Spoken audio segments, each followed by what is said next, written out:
Okay, here we are. The Championship Podcast with Dave's Gridiron Grudge Match.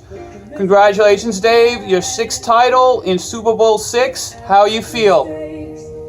Oh, I'm feeling really good. Really excited that the long overdue championship is over. Go ahead, sorry. The championship song was a little loud. Keep going. Yeah, so I'm very happy. Ended that 14-year drought, and it was nice to hold off the G-Men, who had a very good team, Lamar Jackson. So it was very, very sweet to represent the East Division and take home the championship. Okay, during the playoffs, you made an interesting decision benching Brady on championship week for Ryan Tannehill, which paid off when Tannehill had a great game and Brady had a so-so game.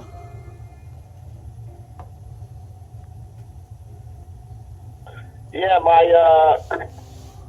feeling about that was it was very difficult to bench Tom Brady. He's a proven quarterback, greatest of all time. We all know that. But this is fantasy football. You play to win, not with your heart. And Brady was playing against the Bills, and I didn't want to take a stand against that great Bills defense, giving up the second fewest points, 15 a week. And I knew that the Titans, I had Derek inactive, so they were going to throw more. They needed the game. The Saints needed the game, so I knew it was a shootout. Vegas was having it at 51.5 over and under as the highest point total for the day. So I went with my gut, and it got me 10 extra points. And as you know, in fantasy football and sports, you have to put yourself in the best position to win every week. That is correct. You lost your number one pick, Breeze, for 6 weeks. But while he was out, Brissett and Hoyer threw 14 TDs in 5 games to keep you afloat till your MVP came back. That was a great stretch of backup touchdowns for you. Yeah, that was an obstacle. That was a little bit of adversity that I had to overcome. When you lose your number one pick for that stretch, usually it doesn't go well if you don't have good bounce back. Unfortunately, I did, and Brissett definitely kept going along with Hoyer, getting 3 touchdowns in Pittsburgh against G-Men that week, and that got me. I believe I went like 4-2-1 or 5-0-1 without Brady, I think. And that was very important because that kept me going. It kept my confidence level up. And when I got Breeze back, I knew things were eventually going to kick in for me. So, that was a lot of research. At the time, the Colts were second to last in pass attempts, passing yardage. But when they get to the red zone, at that particular stretch, Brissett was throwing the ball inside the 10, which was very effective for me. Right. That kept you afloat. And then again, another playoff move, you bench Butker and start Forbath at home with no snow.